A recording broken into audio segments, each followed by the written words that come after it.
Hey everyone, and welcome to another episode of Good Time Gal. I am your host, Caitlin Peluffo. Thank you so much for tuning in. This week on the podcast, we have Drew Morgan. What a sweet baby boy. He is great. He's a nice young man from Tennessee, currently living in LA. He's part of the WellRed tour. He's super funny. You can see him at Zany's Nashville in December, middle of December, I believe. Go ahead and check out Zany's Nashville, their website, for more details. And you can catch him on Twitter and Instagram at Drew Morgan Comedy. Pretty straightforward. He's done some weird shit, and that's what I like. You know, the weirder the better. That's what I say. But yeah, this was a lot of fun. You can see me at Caitlin Peluffo on Instagram and Twitter for the most part. I started Instagram for my cat. That's what's going on right now. We call her the Devon Bowie. Very clever name, I thought. My boyfriend did not agree, but guess who wins? Me. So, goddamn, please tell me it's clever. Who cares? Anyway, the world is ending. Thank you so much for tuning in. Follow me at Caitlin Peluffo. Follow the pod at Good Time Gal Pod. And please tell your friends, rate, review, subscribe, that whole shindig. And follow my cat, because why the fuck not? The Devon Bowie. See, it's a play on David Bowie. Do you get it? Do we? Okay, it doesn't matter. All right. Anyway, I love you all, and thank you again for listening. This is so fun. Please live well and prosper. I think that's what it. Fuck me. All right. Anyway, bye. There are some shows that are like fantastic, and you're like, this is great. Of course, I'm so glad. I was able to do indoor comedy recently, which was incredible. Yeah, that was so exciting. I was at the Comedy Attic in Bloomington, Indiana, and they did like socially distance, and you had to wear your mask, including the performers. You had to wear masks, and it sounds daunting, but it was actually fine. It wasn't a big. I mean, I sweat so much that I started like waterboarding myself. But I mean, other than that, I was like. But I mean, I was winded. I got my steps in. All right, we'll say my body recorded a workout, but it was so you earned fun. your booze. Yes, exactly. I earned my tiny little singular Sutter home Merlots. Is that what you could drink? Yeah, that's what was there, and I wasn't mad at it. It was delightful. I said earn your booze because that's like a white woman workout hashtag now. But I just realized we're comedians. We literally get paid in it. So you literally had to earn your booze. We have no choice but to imbibe, because that is all we have. That's all we have. For tax reasons, really. Yes. Mm-hmm. If you don't, you're not getting your money's worth. You're being taken advantage of. All right? You can't have that. Yeah, no. You're one seltzer away from being poor. Most of us had no dads, but if we had dads, they were Republicans. We know not to be taken advantage of. My dad was a Republican, and then Trump came along, and he is no longer a Republican. That happens. It's a good time. Yeah. The last time I saw you in person, we were in Seattle, and it was the weekend before the pandemic. We were there when the pandemic was hitting Seattle, and no one knew. Isn't that crazy? Yep. Yeah, that is crazy, because it's extra crazy because if I'm not mistaken, I had done Helium Portland opening for Greg Fitzsimmons like a week before. And until right now, I had believed that was the last set I'd done because I had blocked all those one-nighters out of my fucking mind. Yeah. Because I was doing a one-nighter near you and you were in town. So I was like, I'm going to go over there and have a drink. And my shows were not that great. They were all right. But you just reminded me that, that's like my last memory pre-COVID was this great weekend at Helium. And now I'm like, nope, you blocked out the one-nighters you did 2 weeks later. Yeah, in Seattle. Mm-hmm. Super fun. But we had a good time. We were in a very lonely bar. We went to a Hofbrauhaus. That sounds right. Because it was the only place open, and it was like a ghost town. Because I think people were like, maybe we shouldn't be in crowded areas. Maybe this flu thing is a little more serious than we thought. And we're like, whatever, give me more. Well, you and I had just been around two separate crowds, and we thought, let's sit close to each other and scream obscenities into each other's faces about who's making it and who's not. Well, at least that's what I was doing. Yeah. One bitter yell fest was what was happening. as close to each other as possible.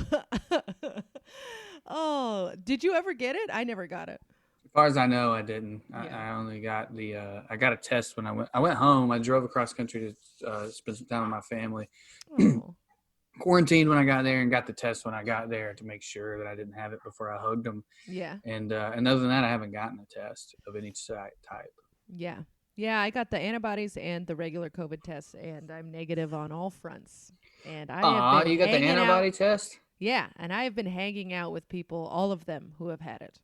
Like Oh, I'm really? surrounded by people who have had it, and I still just don't. I don't want to get the antibody test because if I didn't have it, I can't be one of the cool kids who's like, I think I had it in January. Yeah, that's true. Like that's a club I want to be in. It's just everybody. Oh, I think I had it. I'm pretty sure in February, like I had a headache for 2 days. I ate toast and I didn't like it. And it's usually my favorite kind of toast at this place that I get. So I had it. Yeah. That's a nice club to be in. Very hip. Very. I also hate them. I feel like everybody's got them, and they're just like, yeah. I was like, I'm judging them now. I'm like, oh, you didn't have a cough? Fuck you. You didn't have COVID. Get out of here, you wannabe. You know what I mean? Fucking loser. Yeah, you're a loser. I'll pay for your antibody test right now. No fever. Okay, you could taste and smell everything. Get out of here. What a chump. Get a load of this guy over here, everyone. Yeah. Well, Drew Morgan, I guess I should introduce you onto the pod now. Oh, yeah. I didn't know. Did we start? Okay. I run a tight ship. Okay, Drew. This is a very professionally run podcast. I'm lying. Anyway, I'm happy you're here. And Drew Morgan, a very sweet, sweet boy. We've known each other for a long time. And who, and I tell everybody this, I thought was a sober person for the entire time we did comedy until I saw him drinking on stage and he got hammered. And I was like, oh no, Drew fell off the wagon. And then I found out it was all just for health purposes. And that's why you were not drinking. And I was like, oh, so he's a drunk just like me. We're going to get along. Good. Yeah. I had heart problems with that and alcohol exacerbated them greatly. And that was not enough to get me to quit. Now, I want to be clear. The alcohol didn't cause my heart problems, but it made them worse. So I stopped for a little while. And then a doctor gave me some kind of surgery. I didn't understand it. But what I knew was after that, I could drink. There we go. The doctor saved the day. I like that I was getting so drunk on stage that you thought it was a falling off the wagon party. Like whatever show or whatever I was doing, whatever day I was having, you saw me and you're like, Jesus fucking Christ. Yeah, we were at the Grizzly Pear. Well, there you go. And you were bringing up booze after booze on stage. And, like, I think you ordered one while, like, get me another one. That sounds like something I would do, like an asshole. And then I'm a cool comedian in the 80s. You're very hip, and you had COVID. Good for you. You know, double cool. This guy. Yeah. He's had COVID, and he orders drinks on stage as if he's the headliner at a club. The Grizzly Pear, by the way, is a cocaine bar in New York, anyone who doesn't know. Yeah, it's a nightmare place. Grizzly. I don't even think that there would be a waitress, but who did I ask to drink for a drink? I think you were with a friend, and they were like, okay, and then they went and they got you another one. It was so fun. It was a delightful time, and I already loved your comedy, and then just you times 14 is me what slurring. Yeah, I really like your delivery, and it was made better by you slurring through whiskey. It was no doubt whiskey. Oh, I love it. Give me a good spiral. You know what I mean? Like my favorite thing in the world is watching a comedian who I know is good, and then just watching them go off the wagon and just just bombing. Watching a good comic bomb, that's thrilling. That's the best. It's just heavenly. It's like watching someone commit suicide, but without the permanent ramifications. Mm-hmm. It's like because maybe murder suicide is a better way to do it because they hate the audience and they hate themselves and they hate the audience and they hate themselves. And deep down, if they're good, 99 out of 100, that means they've done it a while. Yeah. So they know whose fault it is. Yeah. But it's still, they just want to blame anyone but themselves. I mean, it's phenomenal. My favorite was Mark Norman. Which one's that? Mark Norman. When he bombs? Because I've only seen it once, and he's very good, so that's probably why I've only seen it once. He's such a one-liner guy, and he's such a tight comedian. You know, those are jokes, you know, set up punchline structure.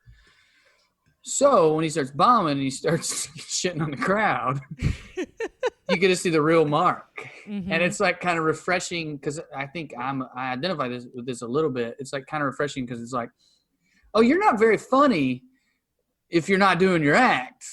Because I don't feel like I'm that funny, like off stage or whatever. And he's not. Like, he just was getting worse and worse. He was just attacking him and attacking himself. And I was dying, and Max Fine was dying, and everyone else wanted to die. Yeah. Oh, that's a good way to put it. Because people who go to shows are just waiting, okay, it's going to be great. This is going to be so fun. And then it's just, what's happening? And the thing is, half the time, they don't even think you're doing badly. They're just enjoying in silence. And we're like, we need this, or we will jump off a roof. You think? Right. I mean, whenever I do live comedy. I don't know if you know this, but I do live comedy, and New York Comedy Club has a bunch of shows that are like in a penthouse outside, and if it doesn't go in a penthouse outside, it's their patio outside of a penthouse. Oh, I forgot how ridiculous New York can be. Okay, go ahead. It's very silly, but people pay a lot of money, and they go on that roof and they watch me half bomb all the time. And if it's not going well, I was like, you think I won't jump? You know what I mean? Like, what part of you thinks that I'm not going to just forget the elevator and throw myself off here? You know what I mean? And that helps them laugh, you know, realizing, okay. It's like, my life is in your hands. You better fucking emote, all right? You're all wearing masks, motherfucker.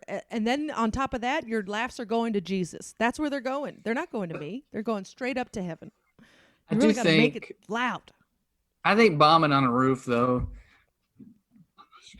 feels right. Jesus Christ. I can't believe you belched on this podcast, you I'm drinking this because I'm trying to be sober on a Friday, you know? Why are you trying to do that?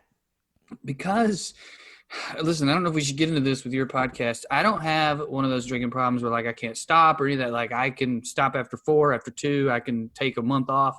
But I'm lately having a problem where depression lasts longer than the hangover, and it's just not worth it. I don't know if it's quarantine because I'm just like at my house for the most part or whatever, but like it's just not worth it. Like, I'm sorry, I know this is the Good Time Gal podcast, but like I'm old. Look at this facial hair. I look like a cowboy extra, you know, like the guy on the side who's like, "Don't come back here," and it's not worth it. Yeah, I mean, I think now with the pandemic, of course it's not worth it. You have nothing else to distract you. Mm-hmm. There is, like, usually if you're hungover, you're like, okay, well, I have to go do this and this and this. And then by halfway through your shit, you're like, okay, here we are. We're fine. But now it's just like, oh, God, I got to sit here and, like, sit in your own shit. Like, that's what you're doing. You're marinating your asshole in dung. Is that a good analogy? Huh? That's not a good anything. You want a sandwich? Are you hungry? But it's not just the hangover. It's the malaise and, you know, sadness that used to be, you know, that's like, oh, that comes with the hangover and a side of I want to kill myself. But now that is the main course. Yeah. Like the headache is not a headache. Are you fucking shitting me? A headache? I don't give a fuck about a headache, you know? I can fight through a headache. I've had like 7 concussions. I don't give a shit about a headache, but that suicidal thoughts that last in 2 days, it's not worth it. So I haven't completely quit drinking, but like, I think I've been drunk once in the last month. Oh, that's pretty good. Yeah. Yeah. Twice. But I count them as one because it was like New Orleans, and then the next day was Marfa. We drove back cross country. Okay. After we went home. Well, that's exciting. I can't not get drunk in New Orleans. I literally can't. Well, I think that's the point of New Orleans as a city. Yeah, they just hand you a drink when you get there. Yeah. Yeah, I mean, all the people I know from New Orleans drink heavily, and they're just like, well, it's Tuesday, so... Yeah, Fat Tuesday. Yeah. I don't know. That's why we call it that, actually.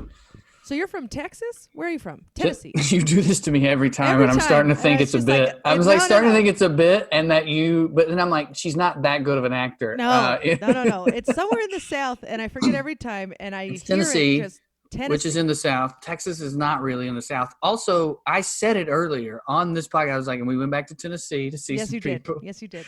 And you're like, oh, Tennessee, that's like right by Arkansas, right? And I'm like, yeah, kind of. Did I say that?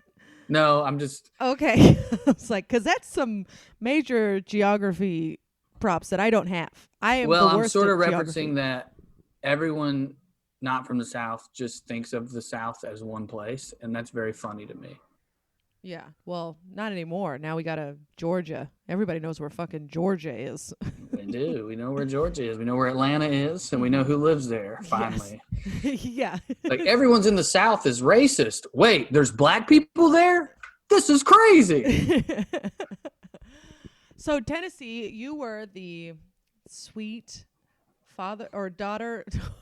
I was the daughter. That's true. It's been a long journey since you and I first met. You know what's funny? Okay, What's going on with you today? The Texas thing. I got to tell you what's going on with me. We did my other podcast, Beast, together.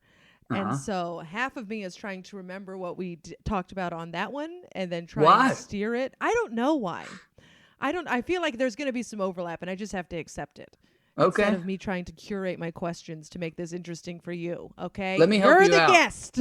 All right. Well, let me help you out. I'm from Tennessee. I was a jock. I went to college to play football at a tiny school. I broke my leg.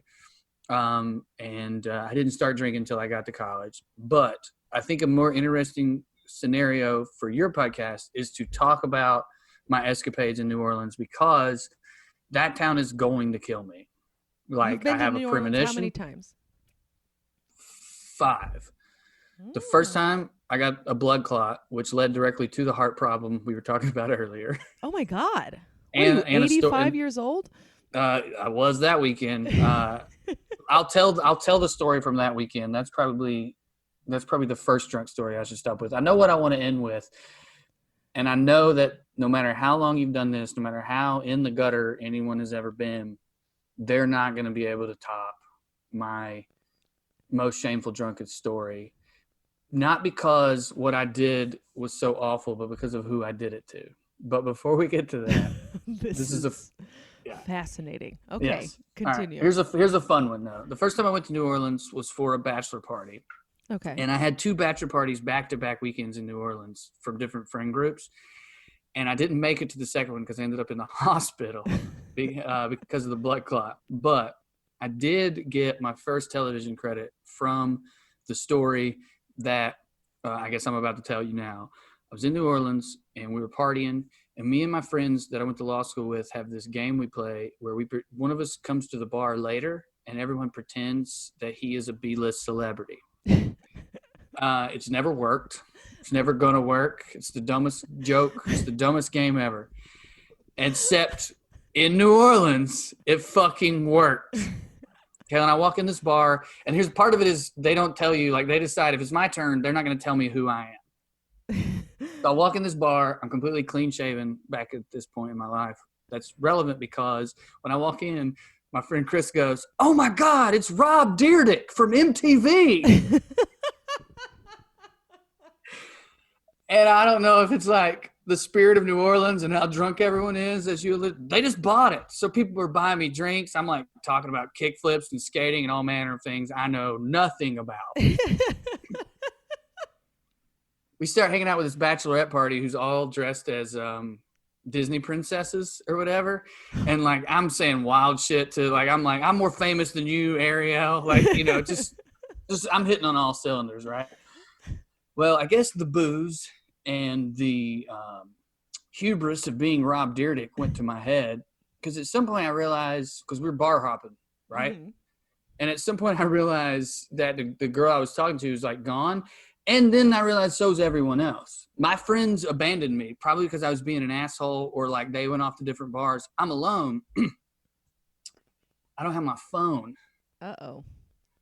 And my phone is like it's like a phone wallet situation. Oh no, you are 85. And I'm fucked. I'm 85 and I'm fucked. Because it's like, how do you get back to your friend's place, which is like 1.5 miles across town? Mm-hmm. You can't get an Uber, you can't pay for a cab, so I just take off walking. Right? Uh-huh. Leave the French Quarter end up in, the part of town where you're like, oh, those people are paying for sex right there. Oh, there's a needle. There's a needle. Homeless encampment. Needle. Sex worker. Like, all right, I'm not really scared, but let me get off this street. I don't want to get robbed or whatever. Go one street over, see a bar. I'm like, man, I could use a drink at this point. I start walking towards it. The bouncer, I swear to God, has a Nazi tattoo. Oh, my God. When I get close, I'm like, fuck this. Like, I'd rather be with the hookers and the homeless people than the fucking Nazi. You know what I mean? Like, it's an easy choice. So I go back to that street, and I'm walking. This dude walks up to me immediately, and he goes, hello, my name is Big Hand Joe. He puts up his right hand. He holds up his left, too, so I can see it.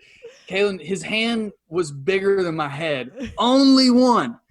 He wasn't Big Hands Joe. He was Big Hand Joe. So he said, hello, my name is Big Hand Joe. And I was like, I'm Rob Dyrdek. Like, I just said that, like, drunk. And this gutter punk kid or whatever is just sitting there like smoking, probably like homeless by choice or whatever. He's like, you're not Rob Dyrdek. And he was right. And I was scared. And I just like took off running, right?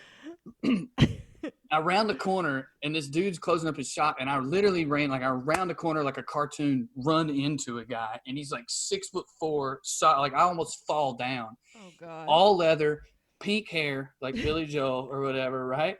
I crash into him. He's like, honey? What are you doing or whatever? It's just like snappy gay man closing up a shop where he's a hairdresser. And I'm like, I'm running for Big Hand Joe and a Nazi. And he's like, what are you talking about? He convinces me that I should let him drive me to my friend's house because walking out here at night is more dangerous than whatever he could be as a stranger. And I'm like, that's fucking logical. Like if I'm going to be murdered, it'll be by a guy named Charles in a fucking pair of khakis. It's not going to be by this dude with pink hair and all leather. No, it's too on the nose.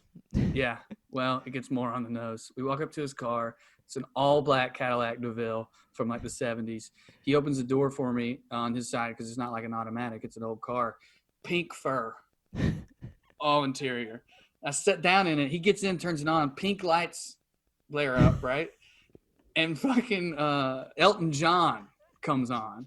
And you were talking about on the nose. I'm like, I'm riding around with this fucking hairdresser who might be about to murder me. And he's got pink fur. And it's Elton John. You know what I mean? Like, yeah. I mean, what a way to go. So we're just chatting. And I just moved to New York, I think, at that point. So I told him that. And he's like, oh, I used to live in New York. I went there for training. And I was like, oh, yeah, training, like to be a hairdresser. That's probably a good place for it, right? He's like, no. I went to cosmetology school here. I went there to train to be a dominatrix. And I was like, oh, well, that explains the leather and everything else that's going on right now. And then he puts his boot up on the dash while he's driving. Like, we're just driving through the streets of New Orleans. And he's like, my top clients like me to put my foot in their ass.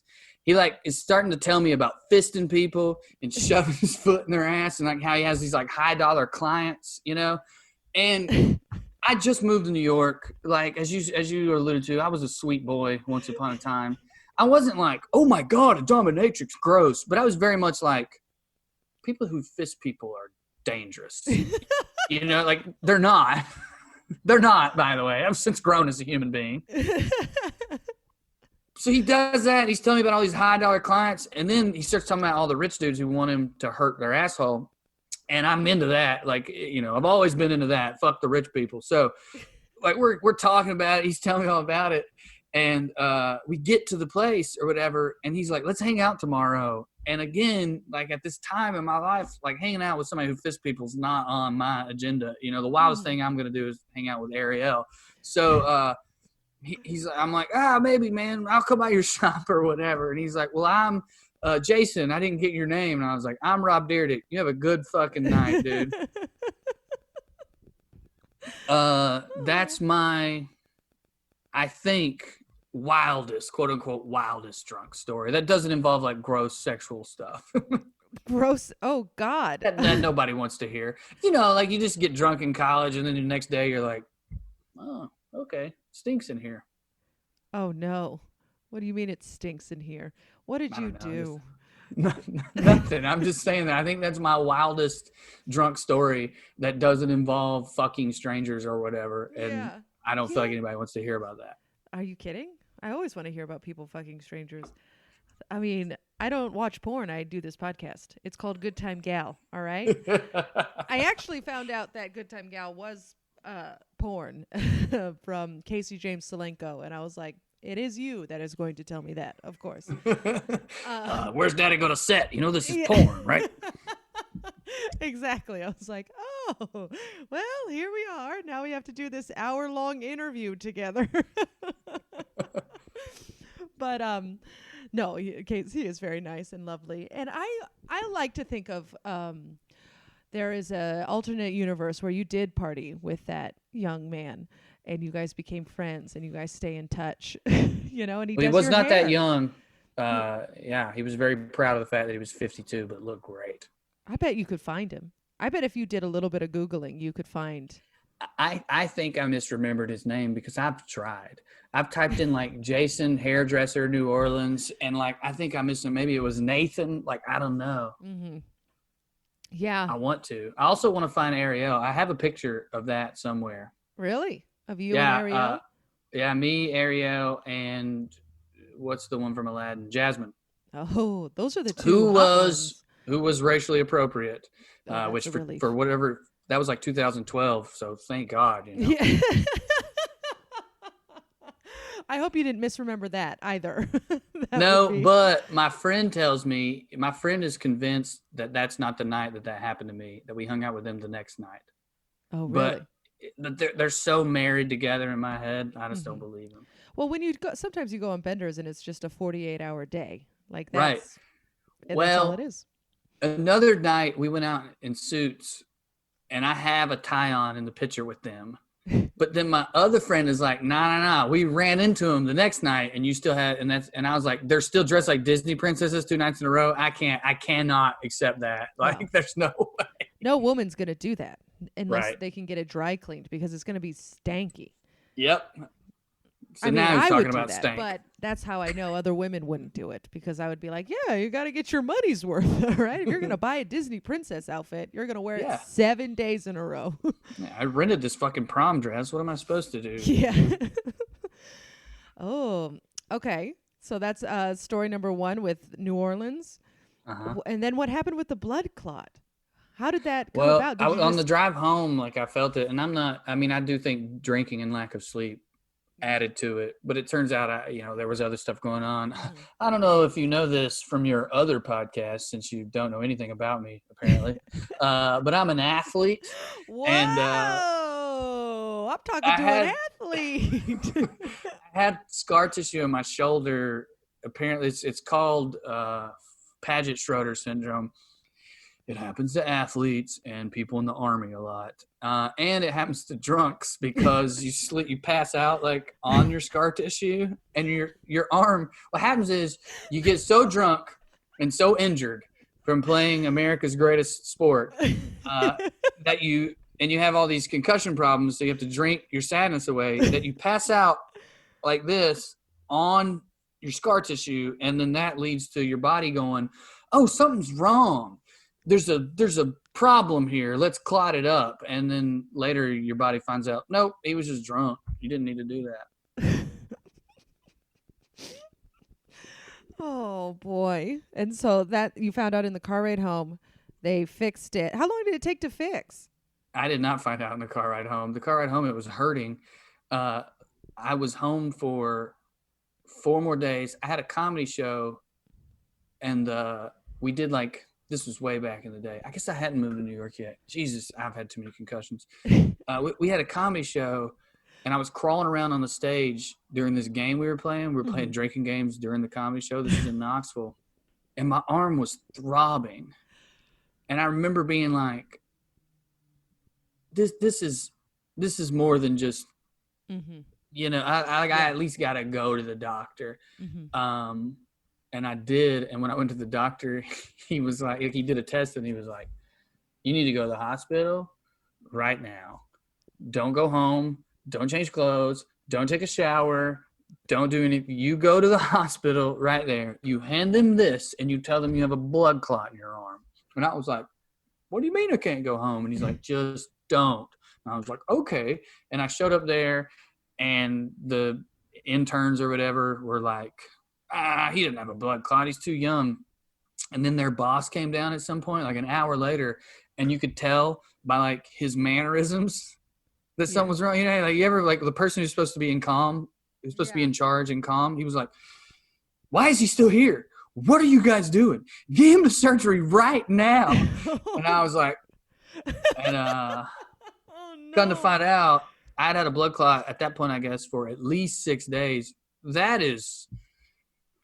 I am very lucky to be alive. Oh my God. How long is it usually?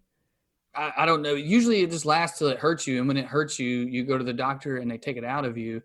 But, you know, I'm an athlete. You're an athlete. I don't know if you heard. So, like, pain, I was like, you just got to walk it off. Yeah. You just got to walk this blood clot off. I mean, my boyfriend, God bless him, he's so sweet. He hates that I tell this story, but I tell people. He has never really been injured. He was in pain at one point, and I was like, on a 1 to he complains he's in pain a lot, you know. And I'm like, okay, on a scale of 1 to 10, how bad does it hurt? And he said a 2. And I was like, get the fuck out of here with a 2. What are you talking to me? Like, I feel like athletes are just like, oh, it just hurts all the time somewhere. Yeah. You know what I mean? Like this just, my knee can tell the weather. Like, that's how I feel. Oh, it's starting to hurt. Winter's coming. Okay. Yeah. I have a literal plate in my leg. I feel like it vibrates anytime it's near a magnet. But yeah, sure. I'm sorry. I'm sorry you have a sinus infection. And so right now he is having a little bit of pain, and I am being a good girlfriend and very understanding. And he's like, and I was like, how bad's the pain? He's like, I'm not telling you. And I'm like, that's fair. That is fair. But you should, if it's going to distract you from doing stuff, you should go see a doctor. That's so You funny. actually have health insurance, so do it. Whereas I haven't had health insurance in years, and I'm just like, let's see if I can cure it with Advil and a little bit of wine and see. Yeah. Ooh. I was very lucky at that time. I was still a lawyer to have health insurance. And then from the surgery, I had developed some kind of heart problem. And when I got that surgery, I just signed up for the best Obamacare the first year it was available. Paid like a $2,000 premium, but the surgery was completely free. Got the surgery in January and then just never paid another bill. So I won Obamacare. So. Yeah, you slam dunked Obamacare. Yeah, when it comes to heart problems, I'm like the best at it. Like they put me in their magazine. Like they got like Heart a quarterly Problems magazine? Yeah, Heart Problems Quarterly. Oh, is it called Bad Ticker? Yeah, that's what it's called. The editor is John Daly, the golfer. He's just shirtless editing the newspaper. This headline's bullshit. Oh, all right. Is there going to be any future problems, or are you good? Chances are no. Look, it's on the table. It depends on if I do right. Topo fucking Chico, stop making fun of me for belching. Hey, I'll never make fun of you for drinking Topo Chico. I will make fun of you for belching. I don't know if you ever drink it, but it's hard not to, okay? It's delightful. It's a great beverage. I mean, I agree with your choice. Is that the lime flavored? I got the grapefruit. I don't care for the lime. I like regular and grapefruit. Okay. I've never seen the grapefruit. Bougie out there in California. Well, you know how we do. Straight up forest fires and grapefruit Topo Chico. That's all we do. So when you started drinking again in New York, was that just like... To be fair, I didn't really completely quit. I did one of those, I cut out beer and whiskey. And like, true. And I would drink wine or cider, but like I didn't like it that much, you know? So you had a blood clot and you were like, well, I'll just cut back. And a heart problem. Oh, Jesus. Yeah. And I also want to point out that our friend group is so full of degenerates that I cut out beer and whiskey and you're just like, I guess that guy's sober. That guy over there drinking wine? What is he gay or is he sober? I guess he's sober. Oh, That is true. That is so true. I was like, he's not doing any hard drugs, and it's not no whiskey, no beer. Oh my God, what a fucking prude. Yep. That's incredible. But I don't know. I phased it back in. I don't Yeah. know. You know how it is. You phase it in. You phase it. Oh, for sure. Honestly, I genuinely believe I was with Peter. Peter And Ravello? he was like, why are you drinking cider? Now I was like, oh yeah, why am I drinking cider? You know, that like toxic mess, you know what I mean? We're like, oh man, he asked me a question and I'm uncomfortable with the answer. Instead of thinking about it and being thoughtful of my own health, let me do a shot real quick and then we'll piss on a cop car. Our dads didn't hug us. What's your problem?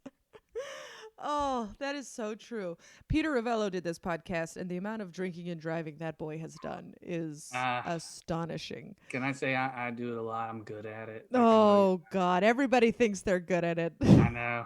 Because we are, though. No, you're not. No one is good at it. You could be good at it. You're still a bad person. I know. It's the thing I'm most ashamed of. And let me say this. No, I did it in Marfa, Texas, but only like 3 blocks because this is another story. We wanted to go to the Holocaust and Model Ship Museum. And drunk? Listen, if you say drunk, I'm going to throw something through this. Yes, but did you hear what I said? I didn't go to the Holocaust Museum drunk. I went to the Holocaust and Model Ship Museum drunk. We just saw it. We just saw it on Google Maps when we were drunk, and we were like, what the fuck is that? I thought they were 2 separate museums. I'll be honest. No, it's one museum in a guy's house. His name is John. He answered the phone when we called at 10 o'clock at night. What? His name was Kim. I was wrong. Andy just corrected me from her perch outside on the swing. God bless. All right, Andy. we were in Marfa, Texas, and we went to this bar that had like an outdoor, what do they call those? Courtyard. And it was like 4. And we were like, all right, we're going to go here. We're going to have a drink. We're going to reconvene, plan our evening, see if we're going to drive out to see the Marfa Lights or drive down to Big Bend. 7 hours later, we're shit hammered because we haven't been to a bar in months. And, the endorphins start going. We met this a non-binary person named Eric that's relevant to the story.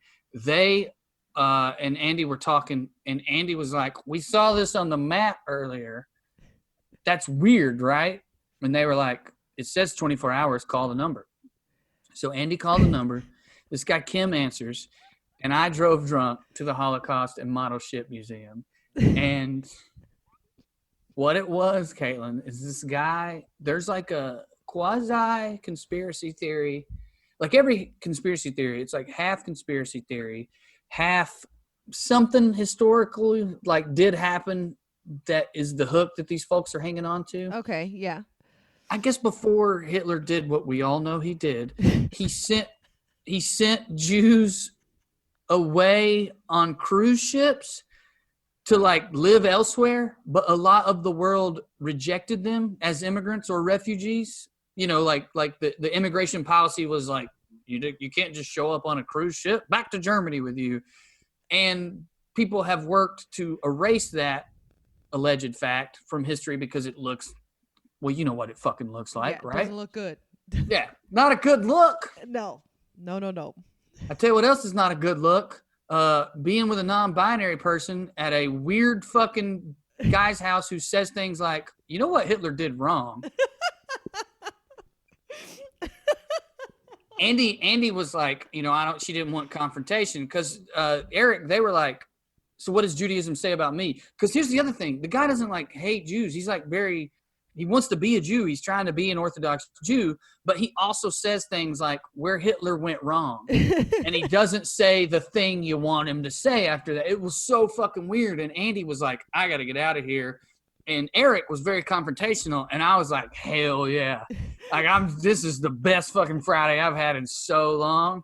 Like Eric is about to stomp this old man's ass in their high heels. Like I'm into this. Oh, so how did it end? It ended when he started talking about Esther, which is a biblical figure, Okay. predicting which 10 Nazis were going to be killed first in a scroll 2,500 years ago. Oh my God. And at that point, Eric walked outside, and I just gave him all the money in my pocket and was like, thank you. And he starts handing us books, and I just wrap them up. And I'm like, I'll never forget you, Kim, ever. And he followed us outside. Oh, and Andy and I had been sleeping part-time in the car. So the back seat of the car, our dog was in it, and it was like a bed back there. But the three of us had ridden over there. So Andy had ridden in the back because we weren't going to make our new friend Eric ride in the back of a bed with our dog. Of course not. Kim is like holding the door open for everybody, and he opens the door and sees the bed and the dog just looking at him. And his old, like, addled fucking, all I do is build wooden ships that I claim Winston Churchill bombed a bunch of Jews on. That was part of it. I didn't understand that part. Like, he can wrap his head around the idea that the Titanic wasn't really the Titanic. That was another one of his theories. And that Esther predicted which 10 Nazis are going to die. But he could not wrap his brain around me, my wife, a dog, and a non-binary person living in this car, which is definitely what he thought was happening. And Andy just dove in because she was uncomfortable. She was in a hurry, and there's no good way to get into a hatchback that's been made into a bed. So she just dove in. Thank you. See you later. We like your boats. I can't believe it was 24 hours. It wasn't. He just doesn't know how Google works. You know, when you get on Google Maps, it'll tell you the hours. Oh, no. Well, when she called, he answered, and he was like, well, I guess you can come by. And I was drunk, and here was my instructions. Go 4 blocks past the river. Don't go to the post office. You've gone too far. I'll be in the yard waving a light at you. What? Oh, and there's an angel in the window. He had custom, what's that called? Stained glass windows. Oh, that's a man who takes pride in workmanship. And see, this is what scares me about drinking. And I know how unhealthy, about not drinking. I know how unhealthy all of this is, both in terms of my physical health and the fact that I know this is true in my heart. That my life is so much more fun. It's enriched by alcohol. Do you know how little of that would have happened if I didn't drink? I'd have went to bed at 9 in a car with a dog. That's a terrible night. Don't say that too loudly. Your wife can hear. Well, no, she doesn't want to live in a car either. Like, I don't mean the company. It's much easier to sleep in a car if you are drunk. I mean, it makes sense. You're not a dumb man. Exactly. You're gonna die at 45, but you're not a dumb man. Oh, I am. I'm glad she didn't hear you say that. She gets very upset by that. Oh no, you're gonna outlive all of us. You know what I mean? You're like a beautiful cockroach. Would she mind if I said that? Is that okay? No, she probably would have came if you heard you say that. Where are we? Okay, so I think we have time for your last little story, your last humdinger. All right. The worst thing I've ever done. Oh, drunk. Because of everything you've already told me, I love that this is now the worst thing you've ever done. Well, those other ones were good. I didn't do anything wrong, you know. You drunk drove to a Holocaust something, not denier, but something. Model ship. That's what it's called. Put some respect on those boats. He made them by hand. And Andy is saying from the porch, they were beautiful too, and they were. And also, if you're driving to the Holocaust Model Ship Museum, you should be drunk. Like, if you're sober doing that, what's wrong with you? Okay, touche. Please continue with your story. God, the worst thing I've ever done while drunk is steal from Nelson Mandela. Are you kidding me? Drew Morgan. The Nelson Mandela? Yeah, I just got dizzy. I laughed so hard. The Nelson Mandela. What'd you do? Drew?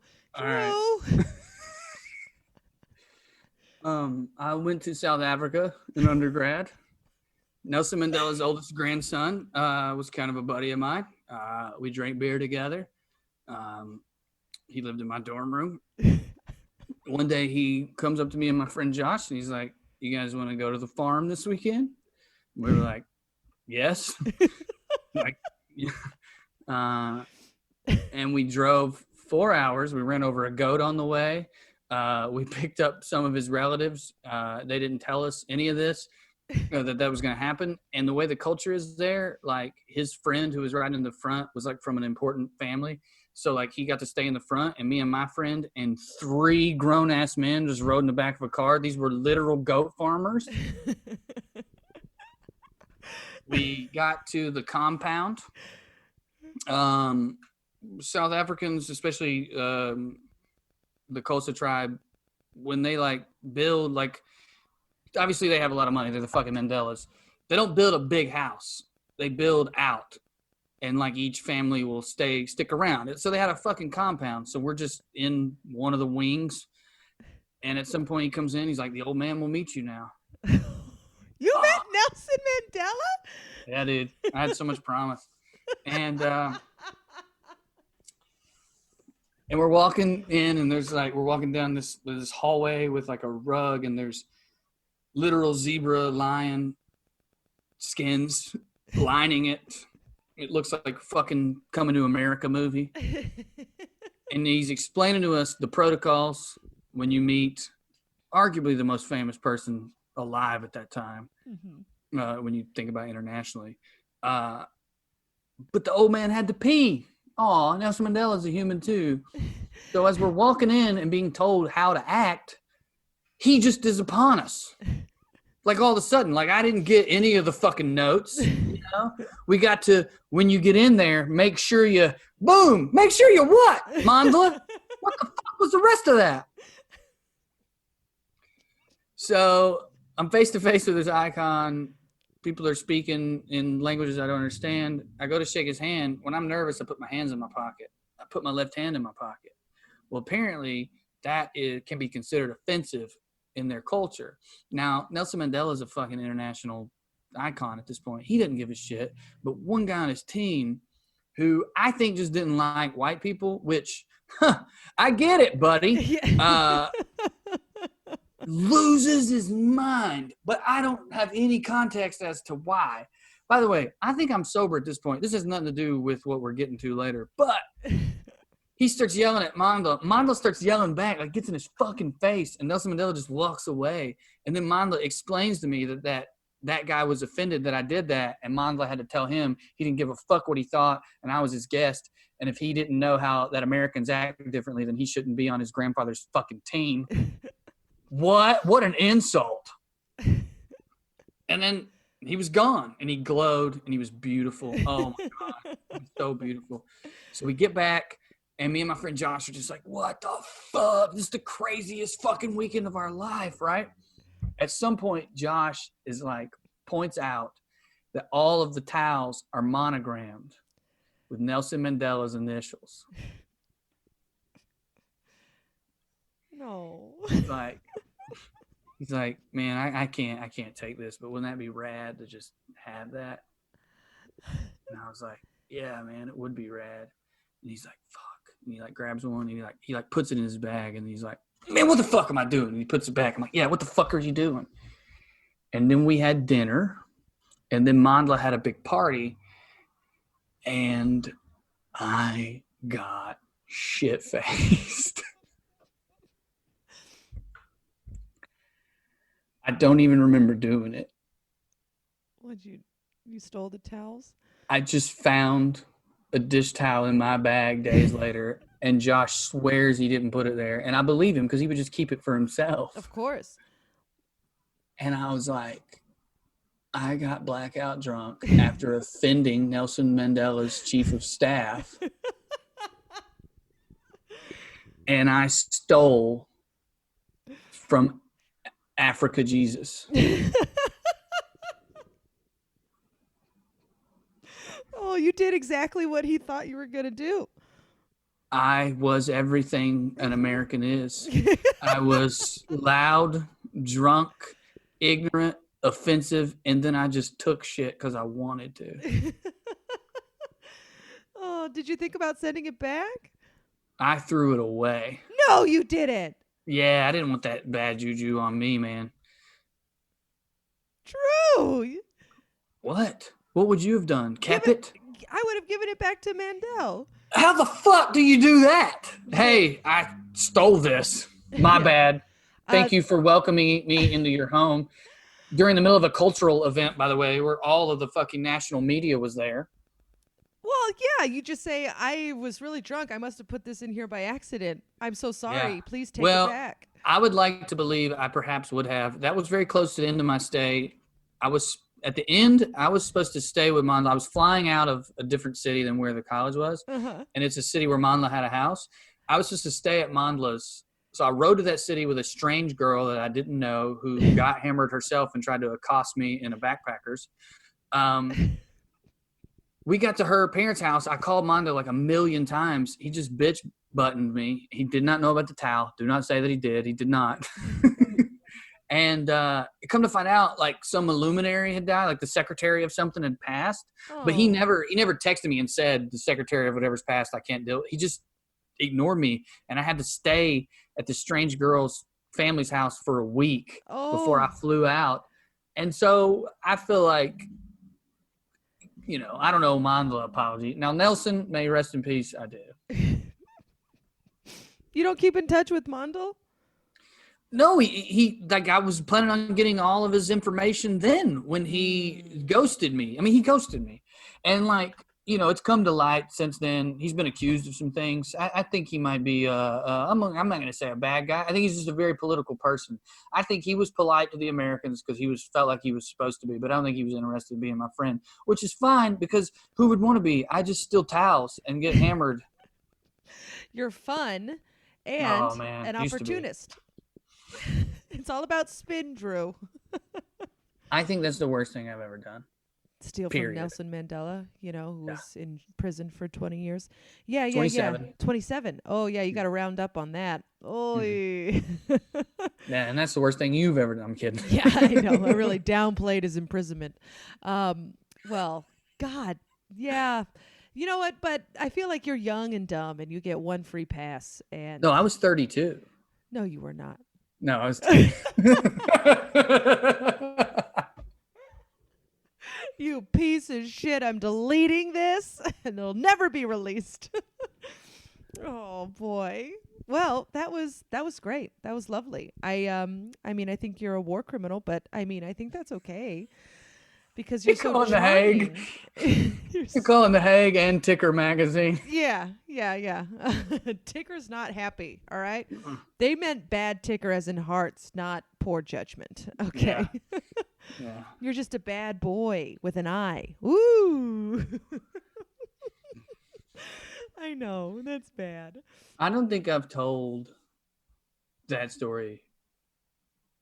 First of all, much or publicly. Well, hot dish. Stealing from Nelson Mandela on Good Time Gal, which is not porn. Oh, we got him, baby. It's going to blow up. Oh, have you forgiven yourself? Yeah. And it helps that when I was sober, I said no. And that I don't really remember doing it. You know what I mean? Mm-hmm. Like, it's like, yeah, when I was sober at 20, I was like, that's not good. You know? Josh, take that out of your fucking bag, dude. And then hammered me later was like, apparently, this is a good idea. Yeah. And then when I found it, I was pretty horrified. So, yeah, I think I've forgiven myself. That's good. That's good because you should. I mean, being 20, I feel like you're supposed to do every stupid thing to learn from. You just had higher stakes. Well, stealing is nothing, but you stole from the best person alive. Mm-hmm. Someone who saved a country. And in doing so, did it non-violently and forgave the people who, I mean, look, I know he can forgive me. He forgave the fucking people who put him in prison for 27 years just because he wanted to vote. You know, but like you said, his chief of staff was very right about me. Mm-hmm. Yeah, never. What's he doing in his pocket? What's he hiding in there? Is it a towel? We don't know. It wasn't yet, but it was going to be. Bad boy. Well, Drew, what a delight. You have been a lovely guest. You have some stories there, bud. Yeah, those are good ones. Yeah. Where can people find you? At my house, just every fucking day. Not performing live comedy. At Drew Morg Comedy on most platforms. Drew Morgan is the name if you're 78 and on Facebook. I have a show tentatively scheduled at Zany's Nashville. We have a weekend, December 17th through the 20th. I don't know if that's going to happen. You know, we planned that with stars in our eyes. Yeah. And now we got COVID in our lungs. That was almost as dumb as Boy with an Eye. But never as dumb as Boy with an Eye. Don't you worry about it. I don't have my phone on me. I call myself Okra Boy. That's my rapper alter ego. Speaking of getting drunk, and I spell boy with an I there. And I said I don't have my phone on me because I have it engraved in my phone case. Jesus. I am 75. Christ. Oh, you went to a mall and got that engraved. Incredible. No, I ordered it on the internet. And it was supposed to be real leather, and it's not. Oh, it's a leather case? Oh, boy. You know what? You ruined a dead cow for Okra Boy? That seems cruel. But I'll love you until you're dead. Yeah, which will be soon. 15 years. I thought it was funny, you know. Goddamn. I thought stealing Nelson Mandela's towel was funny. Running from Big Henjo and the Nazis. Oh, beautiful. And I don't give a fuck what you or anyone else says. The Holocaust and Model Ship Museum is the funniest building. Like, in terms of just buildings, it's the funniest building in the world. I thought it was a house. Is it someone's house? Houses are buildings, Caitlin. I don't know where you grew up. But that's what they are. Oh, I hope you never change. Well, thank you very much for doing the podcast, Drew. You're a delight. Oh, and I want you to do my show for real, but we can do that later. Okay. I would love to do it. Please, God, give me something to look forward to. Okay, we'll end now. Didn't do a good time.